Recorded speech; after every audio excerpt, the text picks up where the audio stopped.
ప్రేక్షకులందరికీ వార్తా భక్తి ఛానల్కి స్వాగతం. విజయదశమి హిందూ సాంప్రదాయం ప్రకారం ప్రధానంగా జరుపుకునే పండుగల్లో విజయదశమి కూడా ఒకటి. విజయదశమి అనగానే మనం 9 రోజులు అమ్మవారిని 9 రకాలుగా పూజిస్తాం. అలాగే ఆయుధ పూజలు కూడా చేస్తాం. మరి ఇంత విశిష్టమైన విజయదశమి యొక్క విశిష్టతను మనకు తెలియజేయడానికి మన ముందున్నారు కిరణ్ శర్మ గారు. వారితో మాట్లాడి మరిన్ని వివరాలు తెలుసుకుందాం. నమస్తే సార్. సమస్త సన్మంగళాని భవంతు. సార్, ఈ విజయదశమి విశిష్టత ఏంటంటారు గురూజీ? అంటే ఇప్పుడు మనం 9 రోజులు చేసుకుంటాం. చాలా వరకు మనం ఏవైనా పండగలంటే ఒక రోజే చేసుకుంటాం. ఇప్పుడు వినాయక చవితి ఉంది. నవరాత్రులు మనం చేసుకుంటున్నాం గానీ అది నవరాత్రులు కాదు. ఆ చతుర్థి రోజు మాత్రమే మనం గ్రాండ్‌గా చేస్తాం. అలా కొన్ని కొన్ని ఫెస్టులు ఏవి తీసుకున్నా ఆ రోజు మాత్రమే మనం చేస్తూ ఉంటాం. కానీ విజయదశమికొచ్చేసరికి 9 రోజులు చేస్తాం. 9 రకాల అవతారాల్లో మనం చేస్తూ ఉంటాం. అసలు ఏంటి అంటారు? ఇక్కడ రాక్షస సంహారం కోసం, అంటే అమ్మవారి యొక్క ఉద్భవం ఎలా జరిగిందంటే రాక్షసుల యొక్క సంహరణ కోసం. ఇక్కడ మనకి రెండు రకాలు. ఒకటి కర్ణాటక పద్ధతి వేరు. అంటే అక్కడ ఉన్నటువంటి వేరు ఏంటంటే అమ్మవారిని ఈ యొక్క 9 రకాలైనటువంటి అమ్మవారిని పూజించే విధానం వేరు, మనం పూజించే విధానం వేరు. బెజవాడ అంటే విజయదుర్గాదేవి, ఇంద్రకిలాద్రి విజయదుర్గాదేవిని, అసలు ఆ విజయదుర్గాదేవి పేరునే విజయవాడ అని పేరు వచ్చింది. సో కాబట్టి ఆ విజయదుర్గాదేవి యొక్క అలంకరణలు మనకి తెలుగు రాష్ట్రాల్లో కానీ దాదాపుగా మ్యాక్సిమం మన ఆంధ్ర రాష్ట్రం మొత్తం కూడా దాదాపుగా రెండు తెలుగు రాష్ట్రాలు కూడా ఈ విజయవాడనే పాలిస్తాం.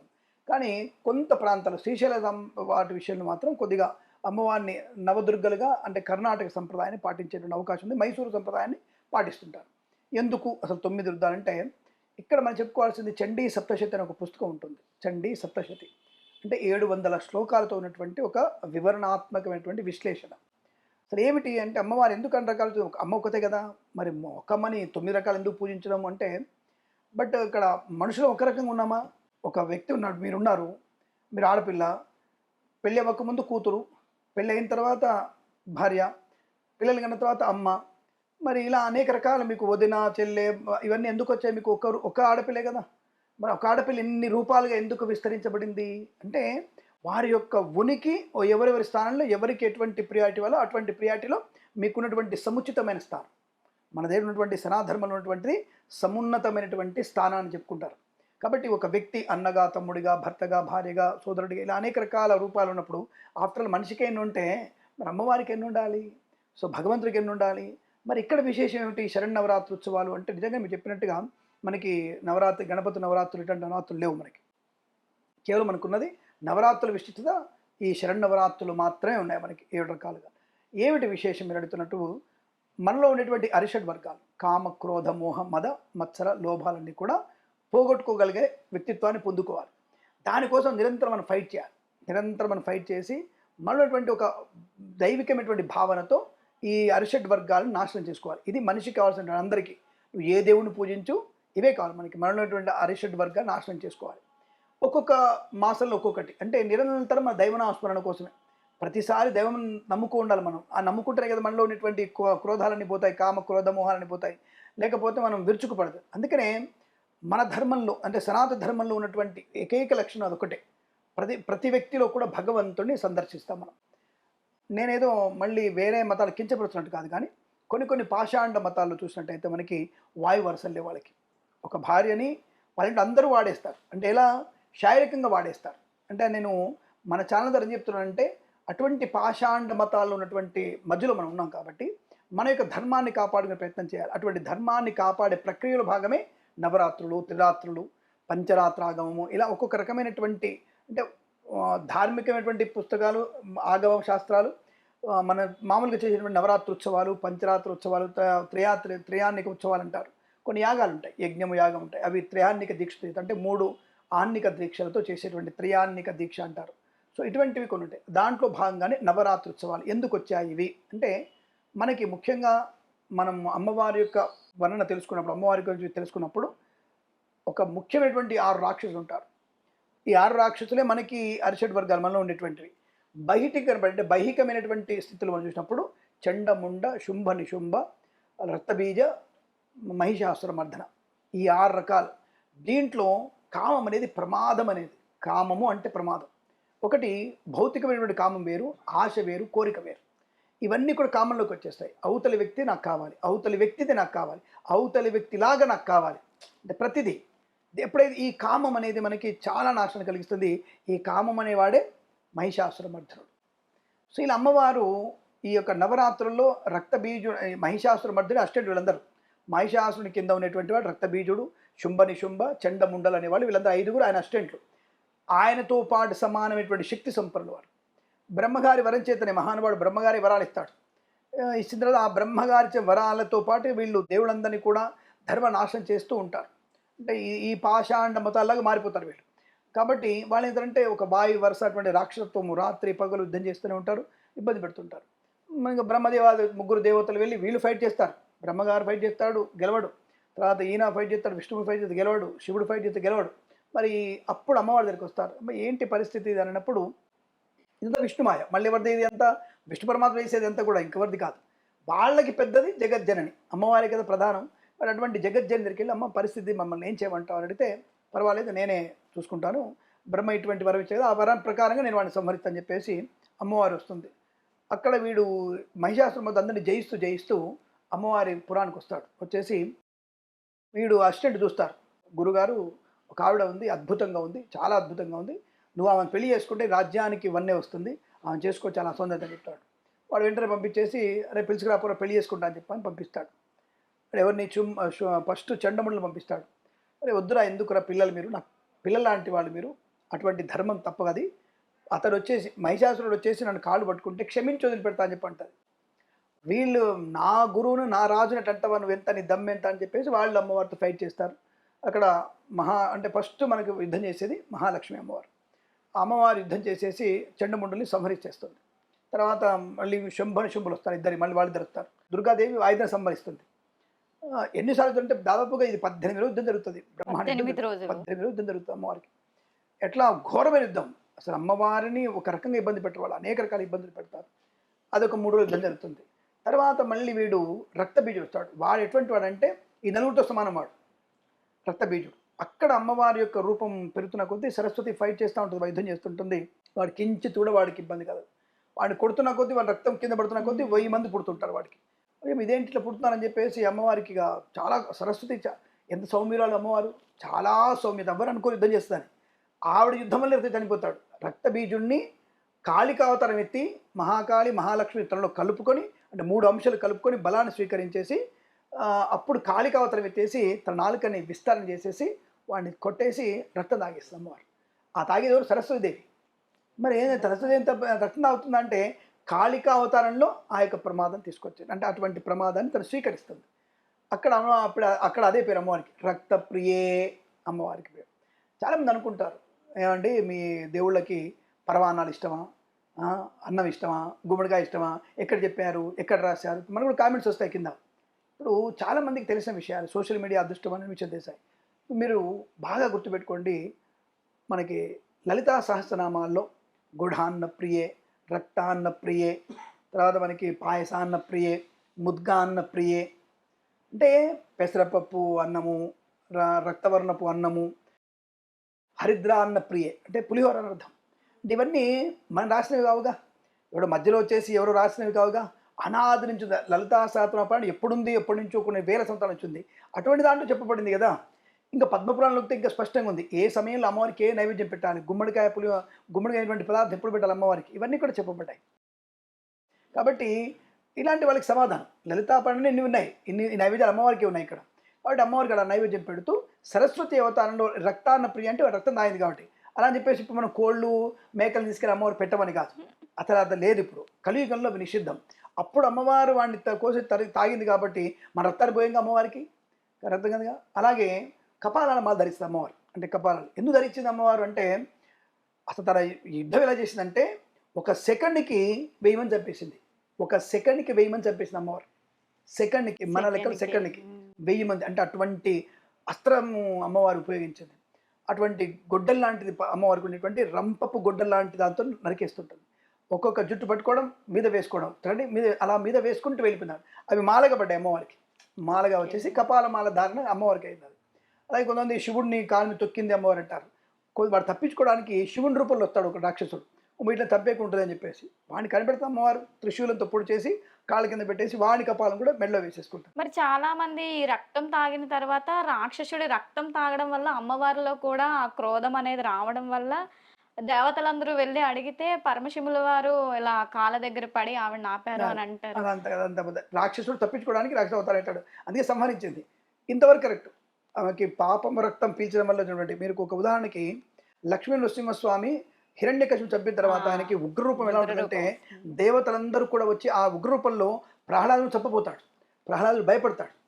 అప్పుడు ఆయన పద్యం పాడతాడు. గద్యం పాడి నేను నువ్వు అవతరణ చాలించంటే కొద్దిగా గుర్తొచ్చి ఆ ఆవేశానికి, అంటే ఆ యొక్క విషం యొక్క, అంటే విషం లాంటిది అది. ఆ పాపాత్మనికి రక్తం విషం లాంటిది. అది తట్టుకోలేక ఆయన పరిగెడుతుంటాడు. ఆ పరిగెడుతుంటే ఆయన మీద లక్ష్మీదేవి వచ్చేసి ఆయనకి స్తోత్రం చదివి ఆయన ఉపశమనం చేస్తే ఆయన దాదాపుగా పక్షం తర్వాత, అంటే 15 రోజుల తర్వాత ఆయన ప్రశాంతమై అడవిలో ఉంటాడు. అప్పుడు ఆ శబ్దంతో కనిపెడతారు. ఆయన శబ్ద యొక్క వాహనం, ఆ శబ్దంతోని ఆయనకు ఆవేశం తగ్గిందని చెప్తారు. అలాగే అమ్మవారు కూడా కాళరాత్రోత్సవం చేస్తారు మనకి. మనకి నవరాత్రుల్లో కాళరాత్రోత్సవం అర్ధరాత్రి పూజ చేస్తారు అమ్మవారికి. ఆ! విన్నాను అక్కడ నేను. అర్ధరాత్రులు పూజ చేస్తారు కాళరాత్రోత్సవం అమ్మవారికి. అంటారు దాన్ని. ఆ కాళరాత్రోత్సవంలో అమ్మవారికి ఇచ్చేటువంటి బలులు. బలంటే ఏమిటి, మళ్ళీ కోళ్ళు మేకలు అనుకోకండి. అక్కడ బలిచ్చేది గుమ్మడికాయ మీద మినపప్పు పెట్టి దానికి కర్పూరహారతి ఇచ్చేసి బలిస్తుంటారు. పెసరపప్పుని మినపప్పుని పెట్టేసి శాస్త్రం చెప్పబడింది. ఈ మినపప్పు పెట్టి ఆ మినపప్పుతో బలిని చేసేసి ఆ మినపప్పుని కుంకుమలు కలిపి ఆ మినప బలిచ్చేసి ప్రసన్నం చేస్తారు అమ్మవారిని. అమ్మ నువ్వు శాంతి పడుతుందని చెప్పేస్తే అప్పుడు అమ్మవారు శాంతి పడి ప్రసన్న అవుతుంది. అది కూడా ఎప్పుడు మళ్ళీ రక్తబీజుడి వరకే. మళ్ళీ నెక్స్ట్ ఉంది ఏమిటి, యుద్ధం. మహిషాసుర మర్దుడు ఉన్నాడు. ఈ నవమి రోజు ఇక్కడ జరిగింది అంతవరకు అష్టమి వరకే. అష్టమి వరకు ఇంత ఉగ్రరూపం ఉంది అమ్మవారిది. ఆ మర్నాడు వచ్చేది కాళరాత్రోత్సవం ఇక్కడ మహానవమి రోజు. ఆ మహానవమి రోజు ఆవిడ ప్రచండమైనటువంటి భీకరంగం, అష్టాదశ భుజి, అంటే 18 భుజాలు కలిగినటువంటి ఆమె ఆ యొక్క మహిషాసురుడిని చీలుస్తున్నప్పుడు వాడి రక్తం అమ్మవారి మీద పడుతుంది. ఆ రక్తం చీల్చగానే మెడ చీలుస్తుందిలా, ఆ రక్తం కపాలం నుంచి మీద పడుతుంది. అక్కడ ఇంకా అమ్మవారి ఇంకా ఉగ్రరూపం అయిపోతుంది. కాబట్టి ఆ రోజు నవమి రోజున తప్పకుండా అమ్మవారికి బలి ప్రదానాలు, పిండ ప్రదానాలు, అంటే మినపిండితో పిండం అంటే ఏదో చనిపోయిన వాళ్ళకి పెట్టడం కాదు, అవన్నీ బలి పెట్టేసి అమ్మవారిని ఉపశమనం చేసుకొని అక్కడ మీరు ఐగిరి నందిని నందితమది, అది అక్కడ అమ్మవారికి శాంతం కలిగేటువంటి స్తోత్రాలు చదివి అమ్మవారిని ఎవరు చదువుతారు అవి? ఇక చదివే వాళ్ళందరూ కూడా విష్ణుమూర్తి, శివుడే చదువుతాడు అక్కడ ప్రసన్నం చేసుకోవడానికి. అలా చేసుకొని అమ్మవారిని ప్రసన్నత చేసుకొని ఆ తదుపరి రాజరాజేశ్వరిగా ఎలా పిలుస్తుందంటే, అసలు అందమైనటువంటి ముఖం, గుండ్రటి ముఖం అమ్మవారిది. అసలు పసుపు వర్ణంతో ఉన్నటువంటి, దీపంలో పసుపు వర్ణంతో ఉన్నటువంటి ఆ ముఖము, ఆ పాదాలు లేత గులాబీ ఉన్న పాదాలు అమ్మవారికి. అటువంటి పాదాల మీద మువ్వలతో సవరి చేసుకుంటూ రాజరాజేశ్వరిగా అందరికీ మళ్ళీ అమ్మవారి దర్శనం ఇస్తుంది. కాబట్టి విజయదశమి రోజున మనకి ఆ అమ్మవారి దర్శన భాగ్యం కలిగి మనం అనుకున్నటువంటి కోరికలు నెరవేయడానికి అవకాశం ఎక్కువగా ఉంటుంది. ఎక్కడైతే మనం నవమి రోజున చేసేటువంటి పూజల వల్ల శత్రునాశనం పొందుకునే పూజ చేయాలి. గుమ్మడికాయలు కొట్టినప్పుడు శత్రునాశనం కావాలి తల్లి అని చెప్పేసి పూజ చేసుకుంటే శత్రు సంహరణ జరుగుతుంది. అంటే మనలో ఉన్నటువంటి అరిషడ్ వర్గాలు, బహిగా శత్రువులందరూ కూడా నాశనం అంటే చనిపోవడం కాదు, వాళ్ళు మనతో స్నేహబంధాన్ని పొందుకునేందుకు మనం చేసేటువంటి పూజలు పునస్కారాలు. ఈ విజయదశమి రోజు మనం చేసేటువంటి పూజ మనకి ప్రసన్నతని, ధనయోగాన్ని, ఐశ్వర్యాన్ని, సంతానాన్ని, వివాహాన్ని కలిగించేటువంటి అవకాశ బలంగా ఉంటాయి. ప్రతి ఒక్కరిలో కూడా అందమైనటువంటి సుహృద్భావ వాతావరణాన్ని పెంపొందించుకునేటువంటి ప్రక్రియనే దశమి రోజు. దశమి రోజు చాలామంది అనుకుంటుంటే ఉదయం కలశోద్వాసన 9 రాత్రులు చేశాం కదా, ఈ అమ్మవారిని స్తోత్రం చేయడమే, అమ్మవారిని ప్రతినిత్యం అమ్మ ఇటువంటి యుద్ధాన్ని చేశావు, ఇటువంటి యుద్ధం చేయబోతున్నావు, నువ్వు జయము కలుగు, నువ్వు మా యందు ఉండి మమ్మల్ని కాపాడు, మరి 3 రోజులు లక్ష్మీదేవిని, మరి 3 రోజులు దుర్గాదేవిని, ఆ తర్వాత రాజరాజేశ్వరిని, ఇలా నలుగురు అమ్మల్ని పూజించడమే విజయదశమి. రూపానికి ఒక్కతే, కానీ అందరు కలిపితే రాజరాజేశ్వరికి అయింది అమ్మవారు. కాబట్టి ఏకరూపే అమ్మవారు కూడా. అటువంటి అమ్మవారిని పూజ చేసుకొని ప్రశాంతంగా ఉండేటువంటి నవరాత్రులు చేసుకున్న తర్వాత ఈ దసరా రోజున మనము 3 రకాల పండుగలు చేస్తారు. మనకి చాలామంది తెలిసే విషయం. ఒకటి రావణ కాష్టం, రావణాసురుని దహనం దహనం చేసే అవకాశం. రెండవది వచ్చేసి శమి పూజ. ఇంకా మూడవది మనం రాజరాజేశ్వరి అమ్మవారిని. అంటే ఒక్కొక్క యుగంలో ఒక్కొక్క పండుగ ఈరోజు జరిగింది. ఒక్కొక్క యుగంలో అందరికి కన్ఫ్యూజ్. ఇక్కడ చాలా గుర్తుపెట్టుకోండి, త్రేతాయుగంలో రావణ చేత రావణుడు సంహరించబడడం ఆ పండుగ ఆ తిథి రోజు వచ్చింది. తర్వాత మనకి కృష్ణుడు పాండవుల వల్ల శమి యొక్క చెట్టు మీద వాళ్ళ ఎవరు అంటే భూదేవి కూడా భరించలేదు వాటిని, భూదేవి భరించలేదు, అటువంటి ఆమె పెట్టకుండా నేను భరించలేదు అంటుంది ఆవిడ. అప్పుడు ఈ యొక్క శమి వృక్షం పైన పెట్టి అది కాపాడతారు. కాబట్టి శమి చెట్టుకి ముట్టుకున్న వాళ్ళకి సమస్త పాపనాశనం కలగాలని విజయదశమి రోజు అక్కడ, అంటే ద్వాపర యుగంలో శమి పూజకి, త్రేతాయుగంలో రావణ దహనానికి మనకి అమ్మవారు ఎప్పుడు సత్యయుగంలో అమ్మవారు, వీళ్ళకంటే పైన సత్యయుగంలో అమ్మవారు ఈ యొక్క జరిగినటువంటి యుద్ధం అవన్నీ కూడా. ఈరోజు రాజరాజేశ్వరి. ఇలా 3 రకాల పండుగలు మనం చేసుకునేటువంటి సంప్రదాయం మనకి ఉంది. అయితే ఈ పండుగ చేసుకోవడం వల్ల రావణ దహనం అనేది ఇది దాదాపుగా దక్షిణ భారతంలో ఎక్కువగా ఉంటుంది. తెలుగు వారికైనా అటువైపు ఎక్కువగా ఉంటుంది. అది కూడా మనలో యాడ్ చేసుకున్నాము. అంటే రాజరాజేశ్వరం మనం పూజ చేస్తున్నాం. ఇక ముఖ్యమైనది శమి పూజ. అందరికీ ఉంది ఇక్కడ శమి పూజ. ఈ శమి పూజ అంటే ఏమిటి అంటే, ఇక్కడ మీరు బాగా గుర్తుపెట్టుకోండి, మనందరం కూడా సీమోల్లంఘనం చేయాలి. సీమలు అంటే పండగంతా ఉన్నాం కదా, మొత్తం మధ్యాహ్నం వరకు తిన్నాం కదా శుభ్రంగా. అంటే ఇక్కడ కొంత విషయం చెప్పొద్దు, కానీ చాలామంది అన్ని రకాల పాప అమ్మవారికి ఇచ్చిన బలినంతా కూడా ముంచుకొని శుభ్రంగా మటన్లు చికెన్లు అన్నీ కూడా తింటారు. పాప ఆ రోజు ఎవరిని ఏమనలేం. అదే సంప్రదాయబద్ధంగా తినేవాళ్ళు అందరూ కూడా. ఇక్కడ నాకు ఆశ్చర్యం అనిపిస్తుంది. ఇక్కడ మనకు అప్రస్తుత అనే ఒక విషయం చెప్పాలి. కులాలని చెప్పాం మనం, కులాలు కొట్టుకోవడం చెప్పారు. మరి సీమోల్లంఘనం ఇప్పటిది కాదు కదా, శమి పూజ ఇప్పటిదా, ఎప్పుడుదో కదా.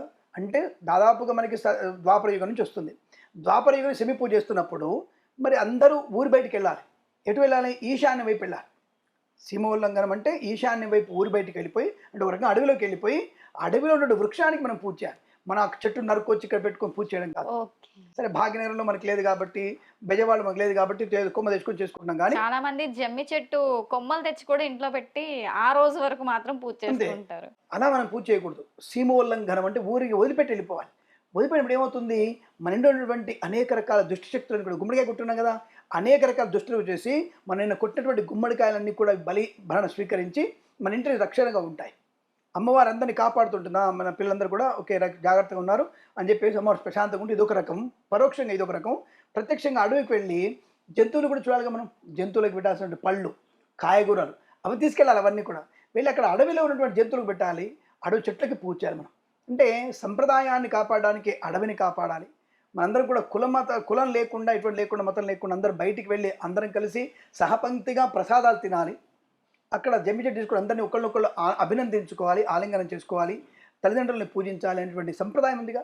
మరి అప్పుడెప్పుడో ద్వాపరమైనటువంటి కులాలకు అతీతంగా ఉన్నటువంటి కార్యక్రమాన్ని మధ్యనటువంటి పాషాండమైనటువంటి కొంత దుష్ట రాజకీయ శక్తులు బ్రాహ్మణులు చేశారు, వాళ్ళని తగ్గించారు, వీళ్ళు చేశారు అని చెప్పేసి తప్పుగా మాట్లాడక ఎంత కరెక్ట్. ఇది గుర్తుపెట్టుకోండి మీరు. ఎప్పటిది ఇది శమి పూజ? కొన్ని వేల ద్వాపర యుగం నుంచి వచ్చింది. అప్పుడే అందరు కలిసి బయటికి వెళ్ళిపోయినప్పుడు కలియుగంలో కులాలు ఎందుకు వచ్చాయి? తుచ్చమైనటువంటి కొంత రాజకీయ నాయకుల యొక్క ప్రభావం. ఇప్పుడు నీ ఇంట్లో నువ్వు ఉన్నావమ్మా, నేను మీ ఇంటికి వచ్చాను. మీ ఇంటికి ఎంతవరకు రావాలి? నేను హాల్ వరకు కూర్చోవాలి అంతే. మీరు పర్మిషన్ ఇస్తే ఆయన పక్కన ఉన్నటువంటి గురుగారికి చూడండి అంటే నేను చూడొచ్చు. మీ బెడ్రూమ్లోకి నేను ఎలా వస్తాను? నేను మీ కిచెన్లో ఎలా వస్తాను? నేను అంటే మీరు పర్మిషన్ ఇస్తే రావడం వేరు, కానీ నేను ఎంతవరకు రావాలి? నాకు అర్హత ఎంతవరకు? మీకున్నటువంటి కూర్చున్నటువంటి మెయిన్ హాల్ వరకే అంతే. అది మీ ఇంటి పద్ధతి. అంటే నీ కులం యొక్క పద్ధతి నువ్వు అంతవరకే. బయటకు వచ్చావు, హోటల్కి వెళ్ళాము, ఏ టేబుల్ కూర్చుంటాం మనం. నువ్వు ఎదురుగా టేబుల్ కూర్చుంటా, ఈ టేబుల్ కూర్చుంటా, ఆ టేబుల్ కూర్చుంటా, అది అయిపోయిందిగా. బయట ప్రపంచం అందరూ సమానంగా ఉంటూ నా ఇంట్లో నా కులాన్ని ఆచరించి తప్పేమిటి? నాకు అర్థం కాల. దీనికి రాజకీయమైనటువంటి ఒక కుచితమైనటువంటి ప్రభావం అంతా కూడా మనకి ఇక్కడ బయటపడుతుంటుంది. కాబట్టి అనాదిగా ద్వాపర యుగం నుంచి కులాలనేవి ఎక్కడ లేవనే విషయాన్ని మనం గుర్తుపెట్టుకోవాలి. అందరూ కూడా సీమోల్లంఘన చేసి శమీ చెట్టుకు పూజ చేసి అక్కడ వేద పండితుల చేత అందరూ కూడా ఆశ తీసుకొని అందరం ఆనందకరమైనటువంటి పండుగ జరుపుకొని మళ్ళీ సూర్యాస్తమైన తర్వాత అంటే ఎప్పుడు వెళ్ళాలి? మనం 3ంటికి వెళ్ళాలి. 3:30 ప్రాంతంలో వెళ్ళి మళ్ళీ 6 గంటలకు ఇంటికి వచ్చేసి దీపారాధన చేసుకొని మళ్ళీ మనం భాగవత రామాయణాలు అప్పుడు వినేవాళ్ళు. ఇప్పుడు ఏదో వంటావు మామ సినిమా చూసుకుంటూ కూర్చోవచ్చు, మనకి ఇబ్బంది లేదనుకోండి, అది వేరే విషయం. అలాంటివి జరుగుతున్నాయి ఇప్పుడు మనకి. అలా మనం ఒకరినొకరు పలకరించుకుంటూ ఆనందంగా అనేకమైనటువంటి తుచ్చమైన విషయాలు వదిలేసి ఒకరి విషయాలు తెలుసుకోవడానికి 3:30 గంటలు పట్టింది వాళ్ళకి. అక్క బాగున్నావా, వదిన బాగున్నావా, బావ బాగున్నావా, వేరే కులం వాళ్ళని కోమట్టని ఒకళ్ళు, వాళ్ళని మాల వాళ్ళని ఒకళ్ళని, మాది వాళ్ళని ఒకళ్ళని, అందరూ వాళ్ళు పలకరించిన వాళ్ళు. బావ బాగున్నావా, తాత బాగున్నావా అని అందరూ పలకరించే విధానమే శమీ పూజ విధానం. అక్కడ శమీ చెట్టును ముట్టుకోవడం వల్ల మనకి సమస్తమైనటువంటి పాపకర్మల నుంచి విముక్తి కలుగుతుంది. అది కృష్ణ పరమాత్ముడు శమీ వృక్షాన్ని వరం అది. కానీ అక్కడ వెళ్ళి మనం ఏం చేయాలి? శమీ శమయతే పాపం శమీ శత్రునాశనం అర్జునస్య ధనుర్ధారి రామస్య ప్రియదర్శిని అన్న శ్లోకం చదువుకొని అక్కడ శమీపత్రం 2 ఆకులు తీసుకొని నమస్కారం చేసుకొని ఇంటికి సందడిగా ఆనందంగా విజయదశమి పండుగ జరుపుకోవాలి. ఇంతటి విశిష్టమైనది విజయదశమి పండుగ కాబట్టి సుఖంగా జరుపుకోవాలి. ఆ శమీ పూజ మనం చేసినప్పుడు దాని ఆ మొక్క తాలూకా కొమ్మలు కొన్ని తెచ్చి ఇంట్లో పెట్టుకుంటారు. శమీ వృక్షానికి మొక్క తెంపకూడదు, ఆకులు తీసుకోవడానికి. అంటే దాని యొక్క బలాన్ని తీసుకోవడానికి, ఆ బలాన్ని తీసుకోవడం తప్ప అసలు ముట్టుకున్నామన్నారు తప్ప దాన్ని ఆకులు తీసుకోవడం చెప్తే మన వాళ్ళకి ఏంటంటే పిల్ల పాపలు పెద్దవాళ్ళు వెళ్ళలేక 2 ఆకులు అందరితో ముట్టించేవాళ్ళు. అంటే అర్థం ఏంటి? అందరికి ఇచ్చి దండం పెట్టామంటే అర్థం చేతిలో పెట్టారు కాబట్టి ఇప్పుడు ముట్టుకున్నట్టు అని అర్థం. అంతే తప్ప అక్కడికి వెళ్ళి వృక్షాన్ని ముట్టుకోవాలి. మనం అటువంటి వృక్షాన్ని ముట్టుకొని మనం నమస్కారం చేసుకొని అర్థం అక్కడ. ఇందాక పద్మపురాణంలో అమ్మవారికి ఏ రోజు ఏ ప్రసాదాలు చేయాలో కూడా ఉంటాయి అన్నారు.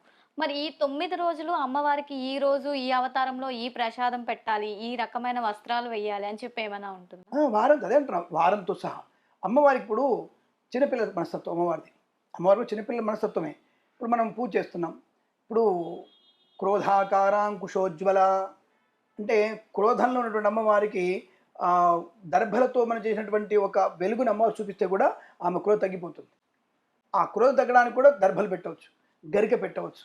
అంటే అవతల వ్యక్తిని ఇప్పుడు చిన్నపిల్లకి బాగా ఏడుస్తున్నప్పుడు అల్లరి చేస్తున్నప్పుడు ఒక ఐస్ క్రీమ్ ఇచ్చావు ఏడుస్తుంది, చాక్లెట్ ఇచ్చావు ఇంకొద్దిగా, తనకి ఇష్టం ఇచ్చావు ఇంకొద్దిగా, అదే ఒక వస్త్రం ఇచ్చేస్తే ఆ వస్త్రం కట్టుకొని ఇక సాయంత్రం వరకు ఏడవదు, ఇక అంతే ఏడవదు.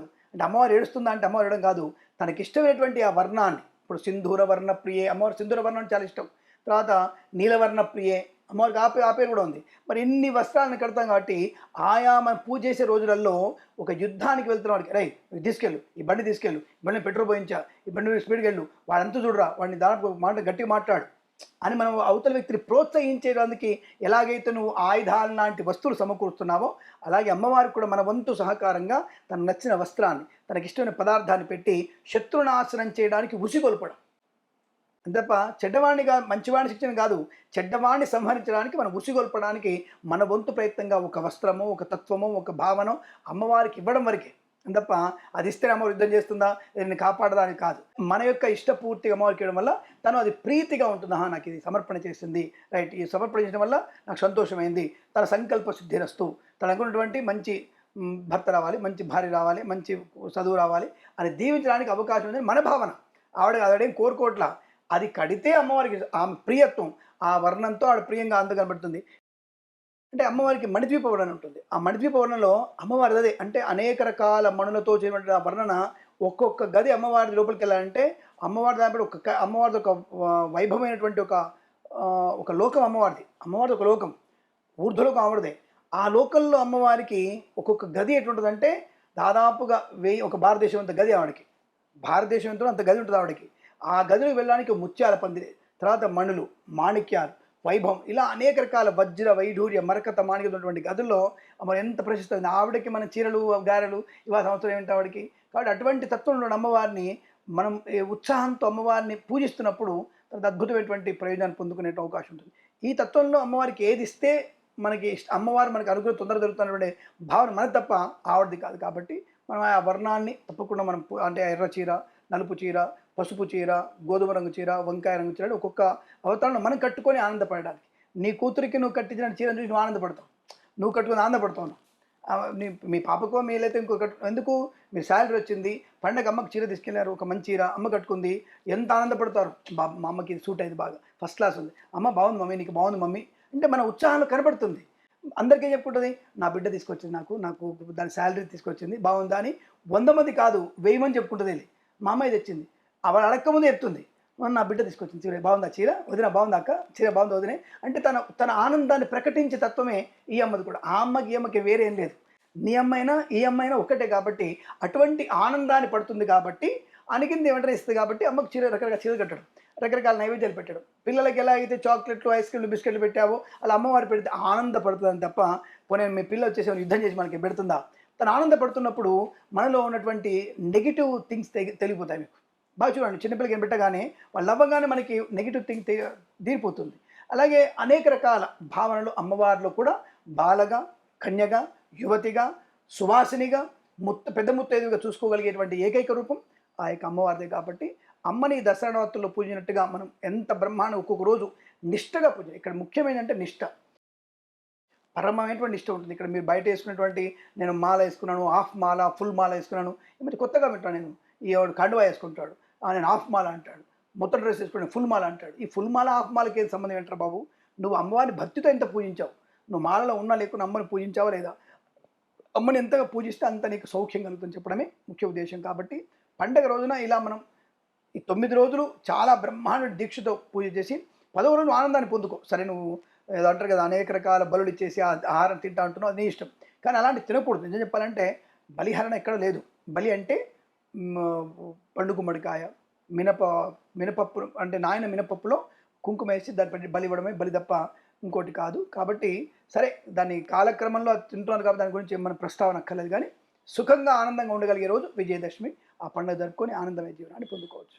చాలా మంది విద్యాభ్యాసం కూడా చేస్తారు. అమ్మవారు ఏ రోజైతే సరస్వతి అవతారంలో ఉంటారో, ఆ రోజు విద్యాభ్యాసం కూడా చేస్తూ ఉంటారు పిల్లలకి. అంటే ఇది ఓకే అంటారా? అంటే అమ్మవారు మామూలుగా అంటే ఆ రోజు సరస్వతి మాత యుద్ధం చేస్తారు కదా! మరి అలాంటి రోజు మనం పిల్లలకి అక్షరాభ్యాసం చేయించొచ్చు అంటారా? యుద్ధం చేసింది అమ్మవారు అప్పుడు. అప్పుడు యుద్ధం చేసింది అమ్మవారు. ఆ యుద్ధం చేసిన అమ్మవారికి గుర్తుగా మనం పూజ చేసుకోవడం తప్ప, ప్రతిసారి ఆ యుద్ధం ఏం చేయదు కదా! అంటే ఆ రోజున ఆ సరస్వతి అవతారంగా రాక్షసు సంహరించింది అనుకున్నప్పుడు, ఆ డైరెక్ట్‌గా రక్తబీజాన్ని సంహరించినట్టు అప్పుడైంది. కానీ ప్రతి సంవత్సరం జరుగుతుంది. ప్రతి సంవత్సరం మనటువంటి అచేతనమైనటువంటి బుద్ధి అనే రాక్షసుడిని సంహరించి, శుభమైనటువంటి జ్ఞానం అనేటువంటి ఆనందాన్ని కలిగించడానికి మనం అమ్మవారి పూజ చేసుకోవాలి. ఇది భావించాలి తప్ప, మనం డైరెక్ట్‌గా వెళ్ళి రాక్షసుని చంపుతున్నప్పుడు మనం పూజ చేస్తే అంటే షష్ఠి రోజు గాని, సప్తమి రోజు గాని, మూలా నక్షత్రం వచ్చినప్పుడు. షష్ఠి గాని, సప్తమి గాని, మూలా నక్షత్రం వచ్చిన రోజు సరస్వతి అవతారంగా చెప్పబడింది కాబట్టి అక్కడ అమ్మవారిని మనం పూజ చేసుకునే ప్రయత్నం చేయాలి. అది మన జ్ఞానాన్ని పొందుకోవడానికి. ఆ రోజు యుద్ధం చేస్తానికి కాదు. కొంతమంది ఆయుధ పూజ కూడా చేస్తూ ఉంటారు ఆ రోజు. అది మహానవమి రోజు. ఇందాక చెప్పాను ఒకసారి. హ్మ్. మనం ఇచ్చేటువంటి అవతల వాడిని ఉత్సాహం చూపించడానికి, నువ్వు ఈ మంచి వాడిని కాపాడడానికి, దుష్టుని నాశనం చేయడానికి ఇది పూనుకో. నువ్వు యుద్ధం చేయి. అంటే ఇప్పుడు ఒక ఐఏఎస్ ఆఫీసర్ అనుకున్నాం. ఐఏఎస్ ఆఫీసర్ యుద్ధం చేయాలి. ఎవరు యుద్ధం చేయాలి? అంటే ఆయన చదువు అవతల ఇంటర్వ్యూ చేసేవాడు రాక్షసుడు. రాక్షసుడు అనమాట. అంటే వాడి మీద గెలవాలి. అంటే ఎలాంటి గెలవాలి? వాడు అడిగే ప్రశ్నలకి నువ్వు సమాధానం పర్ఫెక్ట్ చెప్పాలి. అప్పుడు అమ్మ ఏం చేస్తుంది? మంచి బూస్ట్. తానేం చేస్తాడు? మంచి బుక్స్. ఇంకా ఫ్రెండ్స్ ఏం చేస్తాడు? మంచి లైట్స్. ఇంకో ఫ్రెండ్ చేస్తాడు? మంచి కారులో డీజిల్ పోయించేసి నాన్న పదరా నేను తీసుకెళ్తా అని చెప్తాడు. బయటకు వెళ్తున్నప్పుడు వాళ్ళ బావమరిదలు వచ్చేసి బావ ఈ డ్రెస్ కొత్త డ్రెస్ వేసుకో బావ బాగుంటుంది. వాళ్ళ మరదలో వాళ్ళ చెల్లెలు వచ్చేసి పెన్ను ఇస్తుంది. అంటే ఇవన్నీ ఆయుధాలేగా.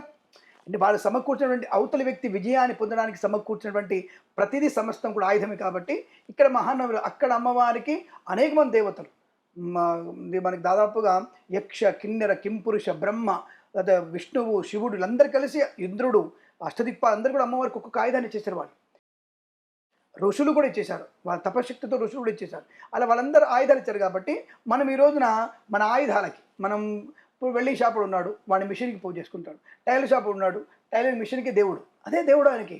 ఆయుధం అదే కదా. ఆ ఆయుధం బాగుంటే జీవితం యుద్ధం చేయగలుగుతాడు. కాబట్టి ఇవన్నీ ఆయుధాలకి పూజ చేసుకునే విధానం కాబట్టి వాహనానికి, బళ్ళకి, సైకిళ్ళకి, కంప్యూటర్లకి, యంత్రాలకి, మనకి మోటార్లకి పూజ చేసుకొని అమ్మని అనుగ్రహించి అమ్మ మా ఇక్కడ కడుపు నిండేటువంటి ఆయుధం ఇదే మాకు, మా ఆయుధాన్ని చల్లగా చూడని చెప్పేసి అమ్మ అనుగ్రహాన్ని పొందుకోవడానికి ఆయుధ పూజ చేసుకోవాలి. అది మహానవమి రోజు చేసుకోవాలి.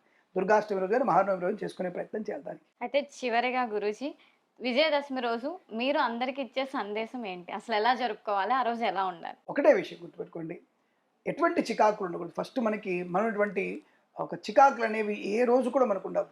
అందులో విజయదశమి రోజు ఎంత ప్రసన్నంగా ఉండగలిగితే, అమ్మను మనస వాచ కర్మణ పూజిస్తే ఆ తల్లి మనకి మంచి జ్ఞానాన్ని, మంచి శక్తిని, లక్ష్మిని, మహాకాళి, మహాలక్ష్మి, మహాసరస్వతి కాబట్టి జ్ఞానము, అలాగే శక్తి, తర్వాత మనకి ధనం, ఈ మూడు ఇవ్వగలిగేటువంటి అపరాజితాదేవిని, రాజరాజేశ్వరి దేవుని మనం ఎంతగా మనం భక్తిగా పూజించగలిగితే అనుకూలత. ఆ రోజున దాదాపు ఎవరిలో వాళ్ళు పడిన ప్రమాణం చేసుకుంటారు. ఎవరికైనా సరే మనలో ఉన్నంత వరకు ఎవరికైనా లేని వాళ్ళకి తప్పకుండా వాళ్ళ ఇంటికి కావాల్సినటువంటి, వాళ్ళ పిల్లలకు కావాల్సినటువంటి కొత్త వస్త్రాలు, వాళ్ళకి కావాల్సినటువంటి భోజనం పదార్థాలు కనుక మీరు ఇవ్వగలిగితే అద్భుతమైనటువంటివి అమ్మ మీ ఇంట్లో వచ్చి కూర్చుంటుంది. కాబట్టి అలాగే పరోపకారం ఇదం చేయడం, పరువులకు ఎంత మీరు ఉపకారం చేస్తే అంత మంచిది. సనాతన ధర్మాన్ని ఎంతగా మీరు ఎక్కువ నిలుపుకోగలిగితే అంత మంచిది. తప్పకుండా ఆ రోజు కనీసం మీరు అమ్మ స్తోత్రాలు మీరు చదువుకునే ప్రయత్నం చేస్తే అమ్మ అనుగ్రహాన్ని పొందుకోవచ్చు. ఎవరి మీద కూడా కక్షపూరితమైన మనస్తత్వం లేకుండా, శత్రుత్వం లేకుండా ప్రసన్నంగా ప్రశాంతంగా ఉంటారో వారి ఇంట్లో అమ్మవారు నిరంతరం స్థిర నివాసం ఏర్పరచుకునే అవకాశం ఉంటుందని చెప్పగలుగుతాను. ఓకే గురూజీ, ఎంత చక్కగా చెప్పారు. విజయదశమి రోజు ఎటువంటి పూజా విధానం ఎలా చేసుకోవాలి, ఎలా ఉండాలి, ఎలా చేస్తే అమ్మవారు మన ఇంట్లో కొలువు ఉంటారు అనేది ఎంతో చక్కగా మా ప్రేక్షకులకు చెప్పారు. Thank you Guruji. అఖండ ఐశ్వర్యమస్తు. అందరికీ దసరా శుభాకాంక్షలతో శుభమస్తు.